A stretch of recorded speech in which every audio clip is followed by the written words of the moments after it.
9 of the Infinity and Beyond podcast presented by ThisKingdom.com with me here, Roger, in the United Kingdom. And then we have Abe there in sunny California. Morning, Abe. Oh, what's up, Eric? Good morning, everybody, or good night, whatever. So this week, it's Thanksgiving out in the US, and so that pretty much means one thing only. That means no news and lots of sales for the American one, because there's a lot of Black Friday deals coming out. And lots of turkey. On this week's show, we're going to be lots of turkey.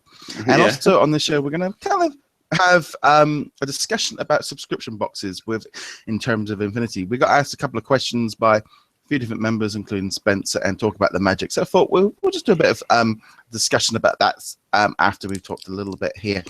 So, hey, had a good week?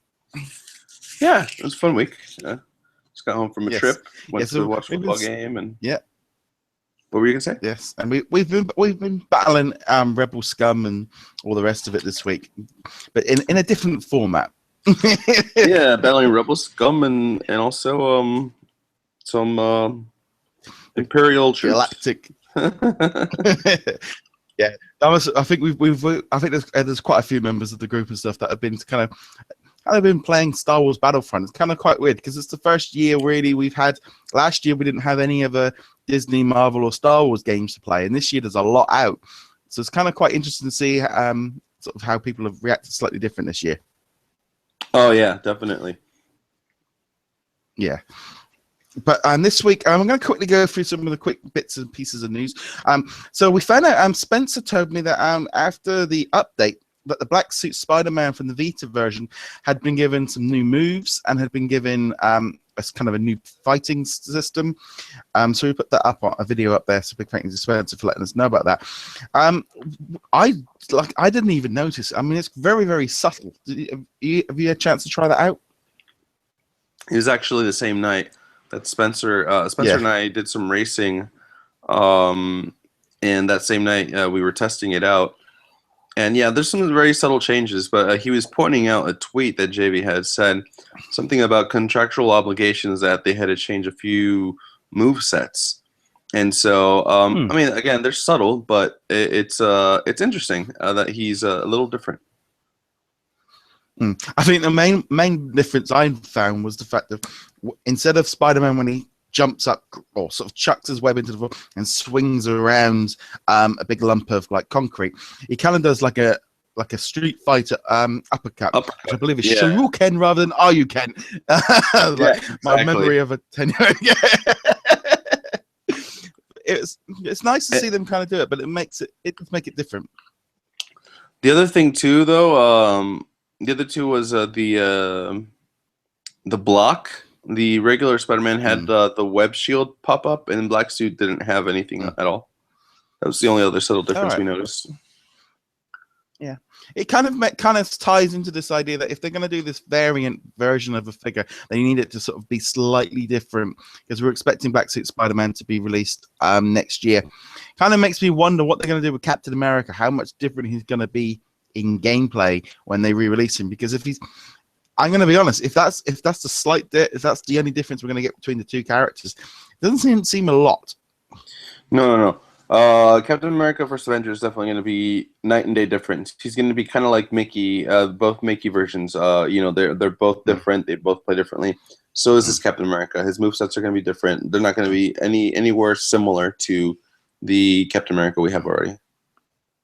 Yeah, I mean that's the good thing. I mean, you think bringing it like sort of Mickey Mouse, the 1.0 and the 3.0 character are days apart because of, I think, just in terms of how they've done it with the special moves. He just feels again almost like an entirely different character.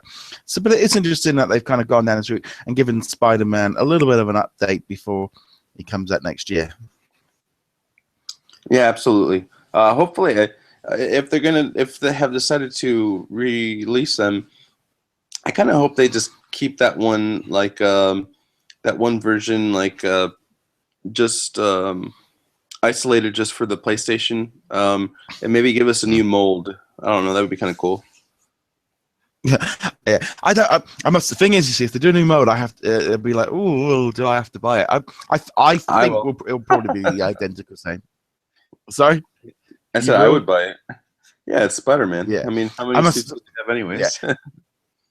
exactly. And I mean, we know we can have iron. There's lots of different suits, and I think that's a good feeling with Spider-Man. I think there's scope for Miles Morales. We could have an iron suit version. Yeah, there's still a few more versions of Spider-Man, and you can never have enough Spidey. That's definitely the key to go on that one. Yeah, that's right. Also, yep. Also, this as I said, we've got Thanksgiving in the US this coming Thursday, which means Friday is the big Black Friday. So a lot of the retailers already sort of started doing bits and pieces. Over here in the UK, generally now it just seems to be turning into like an online sort of process, which is kind of like Cyber Monday next week. Lots of different deals. So I'm going to just quickly just bring up here. One of the official website Black Friday deals. So it begins there in 5 days. So Amazon.com, I know they've got lots of bundles going on, some really good deals on that. Best Buy starter packs for $39.99 and save $5 when you buy 2 figures. GameStop, I've got starter packs saying they're starting at $4.99. Now I know with GameStop there was actually a really big promotion going on at there's a load of good deals going on at the minute at GameStop. They're really, by the looks of it, clearing out. Here we go. I think is it Chet that brought this one up? Yeah. So you can see here. Oh no, sorry, Sean. You can see there that the starter pack for 2.0 is really where you're going to make a lot of savings.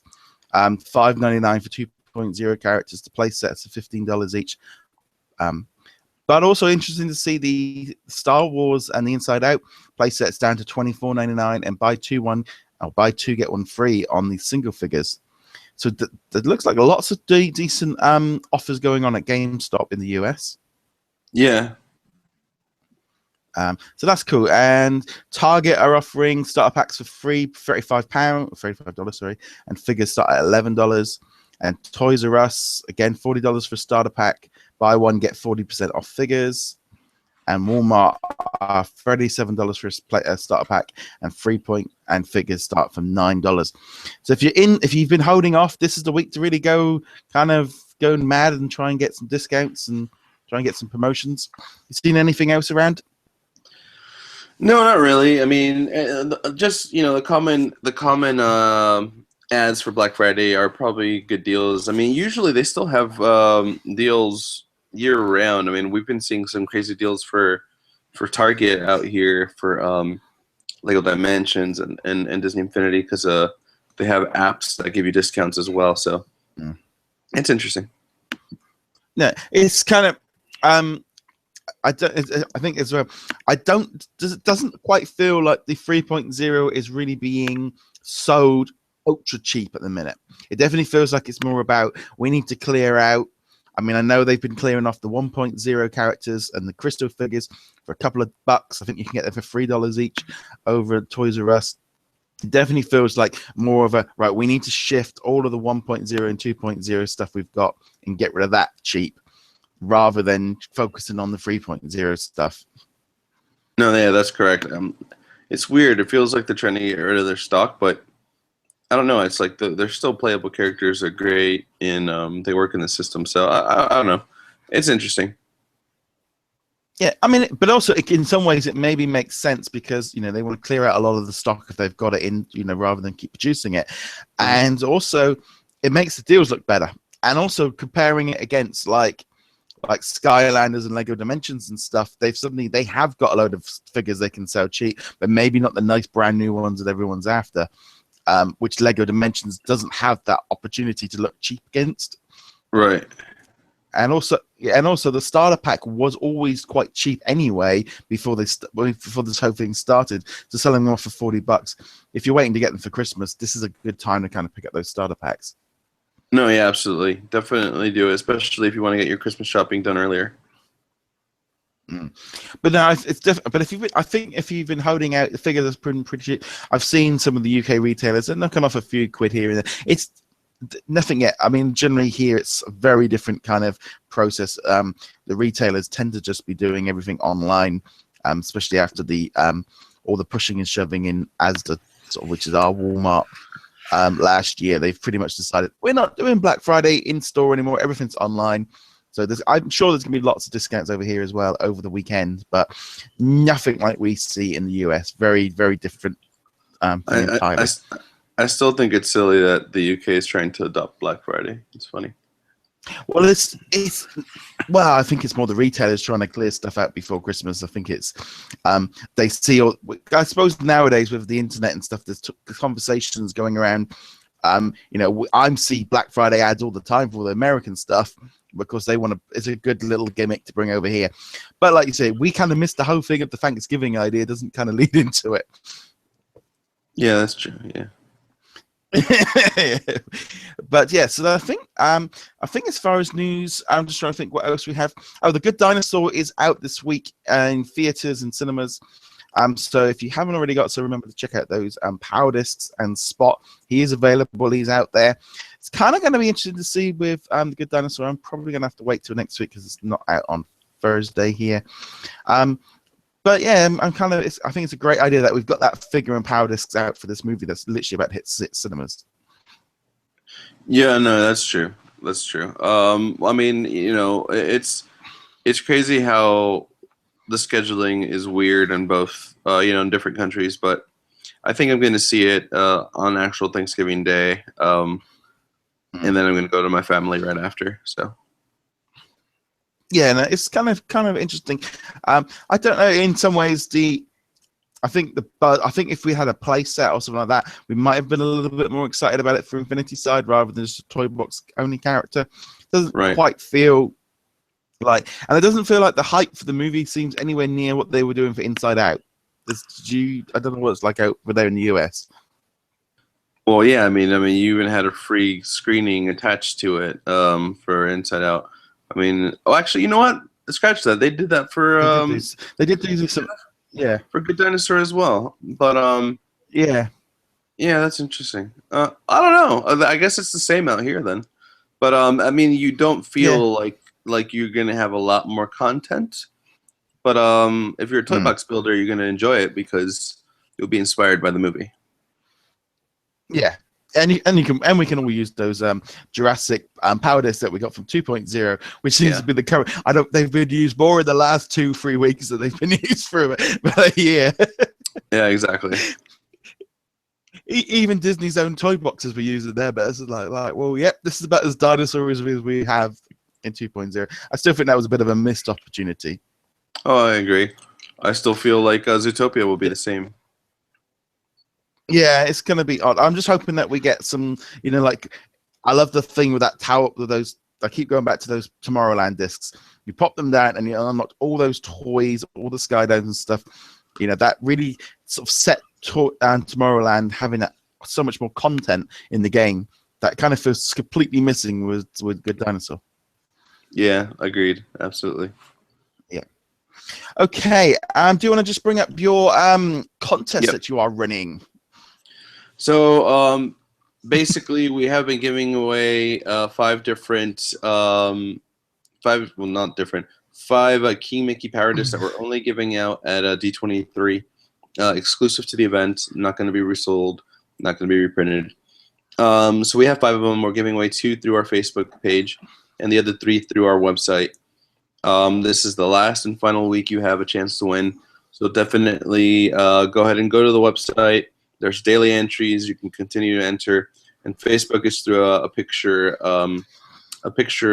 submission. And our Facebook group is called Disney Infinity and Beyond. So definitely check it out and get your chance at winning that King Mickey Power Disc that everybody loved and got controversial and all that stuff. Also, just a quick note out for UK sort of listeners. I will be doing a Good Dinosaur Power Disc giveaway, basically from Thanksgiving, from when the movie comes out. I'm going to be giving away a pack that I picked up. So just a quick shout out. All the information will be up on the group when that comes through. And to add to what you just said, because you just reminded me,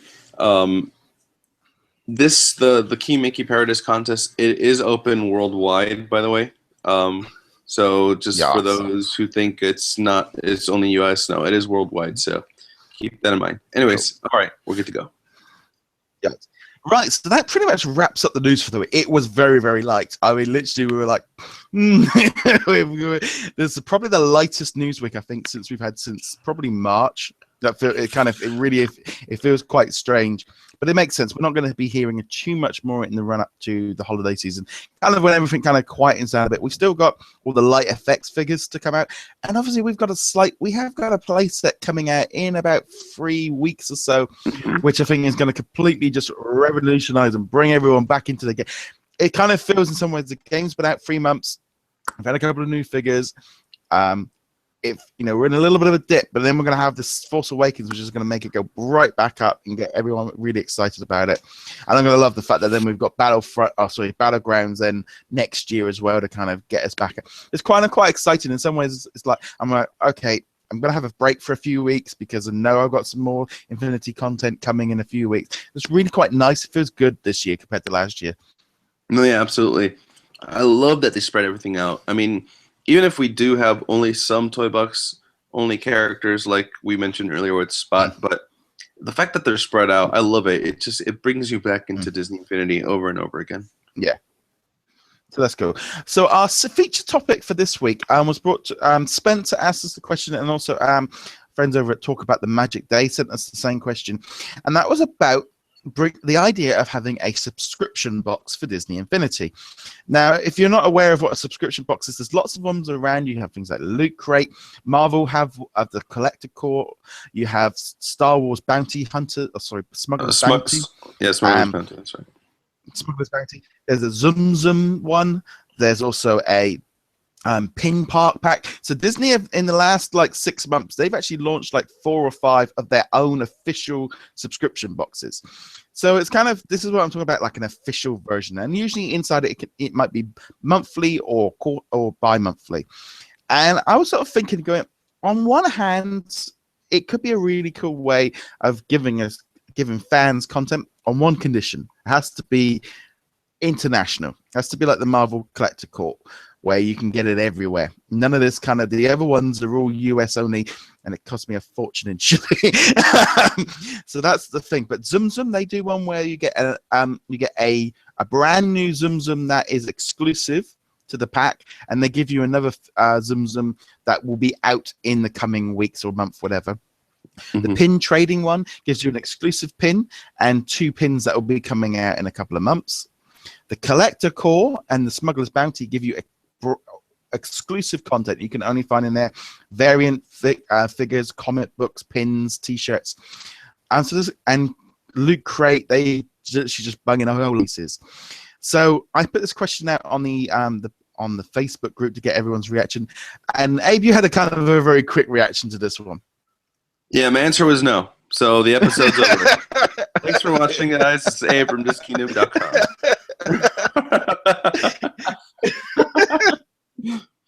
I don't know.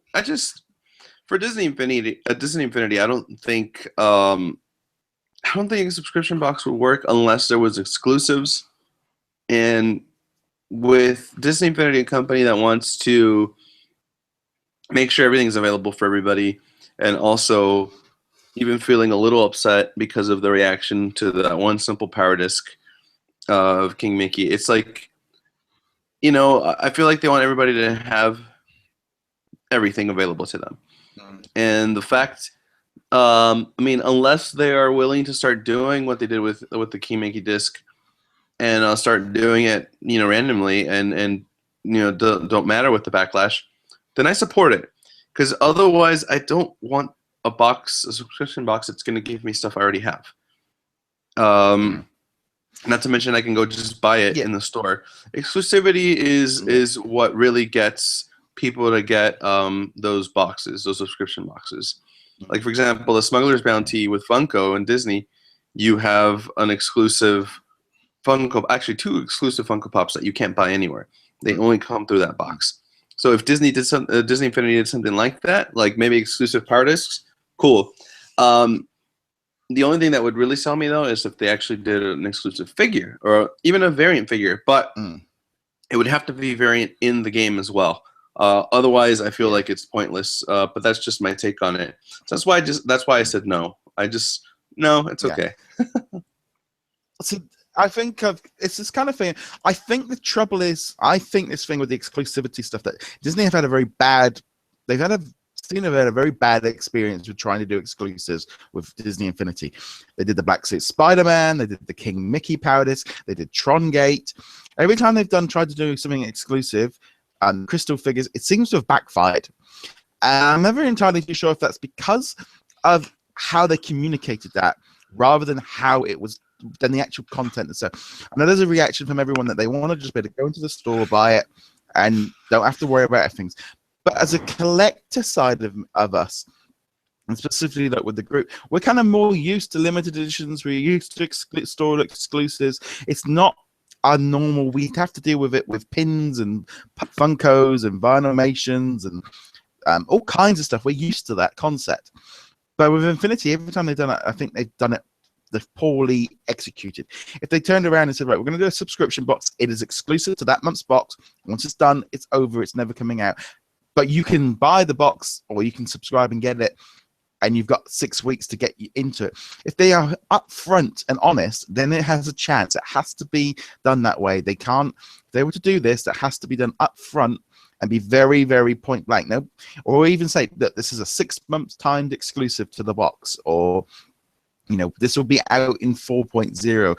They need that. If they were to do this, they need to do communication, and I think that's been the big key from here. Yeah, but I still say no. It's kind of it's that kind of thing. If they had like a variant figure, or in some way that like variant figure exclusive power. I think the power disc to me always feels like something they should. If it was to do it, it could be an exclusive. But there again, like if they had a T-shirt, or if they had some kind, it's that kind of thing. It's like some people said, they don't want a box just filled with random junk like pins and badges and candy and all this kind of stuff. But I think because I've seen Disney do so many other things for their other collectors, because I'm sure if it was 3 years ago and this was popular, we'd have had a Vinylmation one and stuff. But it does seem they've jumped into like all the different sort of areas. I'm surprised they have, it wouldn't be something they worked on. I don't know. There's like two things I would probably say to that. One is that video games just don't work on subscription boxes. It just doesn't work. I mean, the only thing that will work is Amiibo, because you don't have them really attached to anything. But even Nintendo worked with Loot Crate on doing an exclusive Amiibo box. But they were all Amiibos that were available everywhere. That's what I'm saying. It's just like, it's pointless. There's no exclusivity there. I mean, yeah, it was back when they were rare, but now you can find them anywhere now. So, so I don't think that would work with video games. Especially with Infinity, it just wouldn't work unless, like you said, there was exclusivity. But, and the second thing I'll say to that, I'd rather them spend the time and definitely the money, instead of putting it into starting a subscription box. I would love it if they really spent it on their accessories department, because oy vey. I finally went to the store. I saw the little disc pouch. Okay, it's cute. It works for kids. I can see it, but it's just no. I mean, we need a universal album that can work perfectly. Those little tubes were fun in the beginning, but now they take up so much space. There has to be a better way, and there has never been a consistent way. And so, put the money and effort in there. No, I did not. What was the tweet? He basically put out a tweet just basically saying, I think feeling a little bit, maybe a bit frustrated with how the album stuff has been handled. I mean, it's just, I think it's just one of those situations. Yeah, I'll just try and find it a second while you fill the air.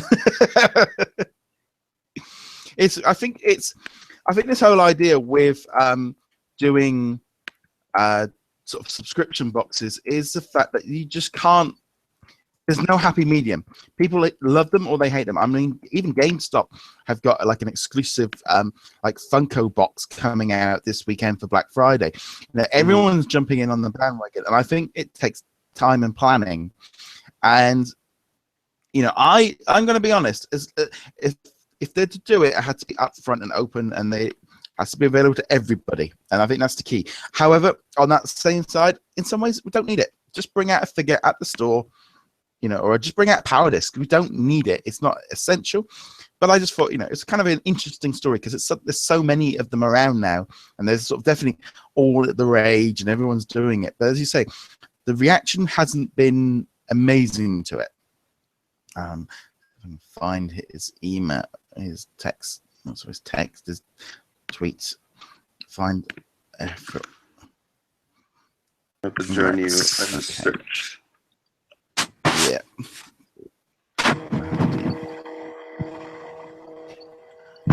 Right. Either way, subscription boxes Okay. are cool.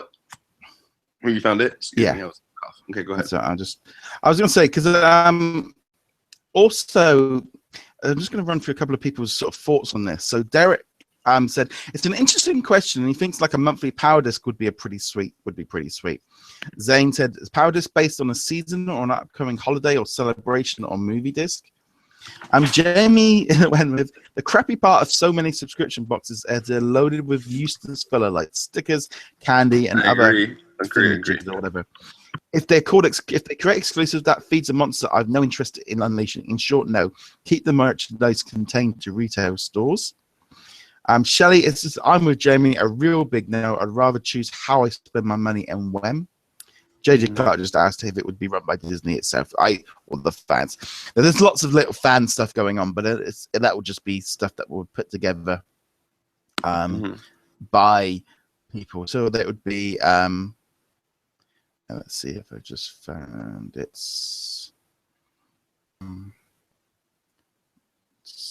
No, not yet. Okay, so also John added, I think a bi-monthly box like a Marvel or Star Wars box would be cool. Definitely a rare power disc not sold anywhere else would be awesome. They could some of the other things like in the boxes like t-shirts, pins, even a collectible figure once, and I would subscribe to something like that. You went with no. And then Travis added, I can't see it being viable unless everything that's exclusive would be programmed into the game. Otherwise, you're filling it up with unnecessary junk. And would people be willing to spend $20 a month every other month for just a power disc with a bunch of fodder? They might, but they would be complaining. Handing out random figures would piss people off already. Making exclusive figures would cause more of an uproar than any exclusive yet to date. I think that seems to be the kind of general term. A lot of people just don't really like the idea of it. And I can see why. I think the way that Infinity have handled exclusives has never really been met with a lot of interesting, a lot of people being that interested about it. No, yeah. I mean, it's just, it is what it is. It's just, it'll work for some items, and I just don't see it working for Infinity. That's just my thought. No, can't see it. But anyway, right. Anything else you want to add on the power? Just I think in general. I mean, we'd love to know your thoughts on them. Let us know in the comments below. Would you be interested in something like this? A hell yeah or a hell no? Yeah. Yeah. No. No. I think this is the kind of thing. I think we're all a bit like, it sounds good in theory, but yeah, please don't do it. Yeah. I think it was like, yeah, I don't mind having exclusive content, but yeah, I don't really want to get locked into anything. I still think if they can release content more regularly, I mean, it would have been great to have had a Christmas holiday power disc pack just out in stores. Maybe they need to get into this process of maybe maybe make it maybe a little bit less production run. So once they've gone, but they've never really gone down that line. It's always been everything's available in mass. But then that's why this Black Friday they've got all these 1.0 and 2.0 figures to clear out because they have got so much backdated stuff. Yeah, agreed. It's just they got to figure that out. So yeah. Well, I think they're pretty much just going to wrap up this week's show. Is what we're going to do. Oh, Abe, you're going to add something? I don't know. I mean, I thought this was kind of worth mentioning. I'm trying to think who it was who made them, but there's been this popular picture going around of these customs that somebody made of the X-Men. Oh yeah. And I figured it was kind of worth it was kind of worth sharing. Actually, I have it up. I can just screen share it real fast. Yeah, it's kind of interesting because they were like based on the 80s design, sorry, the 90s cartoon series. And let's see. like, can you see it? Yeah, there we go. Yeah. So we've got Wolverine, we've got Beast, Jubilee, Cyclops, Storm, Gambit, and Phoenix. Jean Grey. Yeah, I mean, I love them all. I mean, if I had one issue with any of them, it would probably be Rogue. I probably wouldn't want her to hold the arm of one of the what do you call them again? I'm drawing a blank. It's just holding her head, like band, isn't it? A headband. No. See, it's late for me, so I can't think. What are they all standing on the base? What's that thing called again? Oh, they're all on a sentinel piece. Oh, she's got a sentinel piece in her hand. Yeah, she's holding a piece of a sentinel. That's the only complaint that I have. I probably wouldn't have anything like that in her hand. Like anything that belongs to the base should remain on the base. But that's just my only complaint on it. But everything else looks amazing. What I do like is the fact that the artist has gone to the bother of not only has he put the sentinel in place, but it's spread out across all of the characters, so it looks a lot more uniform when you look at them in both. Because you've got like the hand and the Gambit, right, and then Rogue has got the other hand, and so they're all sort of on different parts. So it's an interesting look because it's not really something we've seen so much before. Oh no, it's amazing. It's such a great concept, and yeah, I mean, this is something that I would just be so giddy if Disney just said, we're going to give you the old school X-Men, because these all look beautiful. Like I would totally love them. Yeah. And I've got to admit, I grew up, I remember being a teenager when this cartoon came out, and every Saturday morning I used to set my video machine to record it while I was at work, because I loved that cartoon. I thought it was such a great way of doing it. And I think like Wolverine is the one X-Men character I could see them doing eventually, because he's in the other cartoons and there's money to be made. I think the other characters, until they've kind of sorted out this problem with what they're doing with it, I think just seeing something like that, we're all just like, oh, we'd love that. I think, especially Marvel fans, just like, bring us X-Men. We just want X-Men. But I know that, that image that art is very, very well done. It's very, very convincing. And I'm sure Disney have been like, no, it's not us. It's fad. It's fad art. Yeah, seriously. Anyways, I thought it was worth mentioning because it's definitely some of the best custom work I've ever seen, and it's characters that everyone really want. So. Anyways, no, that's cool. And then, guys, we'd love to know your thoughts on all of this week's news. I remember you can comment on. We're going to be doing a check out our This Kingdom podcast later this week, because we're actually going to be discussing a lot more of the new Star Wars Battlefront game in that show. But anyway, guys, I want to say a big thank you to our patrons, James at Infinity Museum. Also, sponsor of the month is magicbandcollectors.com and sorterapps.com. Big thank you to Ethan for that. And also to all of our other sort of patrons, including Rob over at Corn Up TV, Everloss, Brian, James. And if I've forgotten anybody else, I'm really sorry. But yeah, there's a big thank you to everyone for supporting us. You can find out more at patreon.com/thiskingdom. And yep, you can find us on Twitter, on our Facebook group. And remember to check out that King Mickey Powerless competition that's running this week. This is the last week. Go and get it. Yep. So big thank you for everyone. And we shall see you guys in a later episode. Laters. Adios.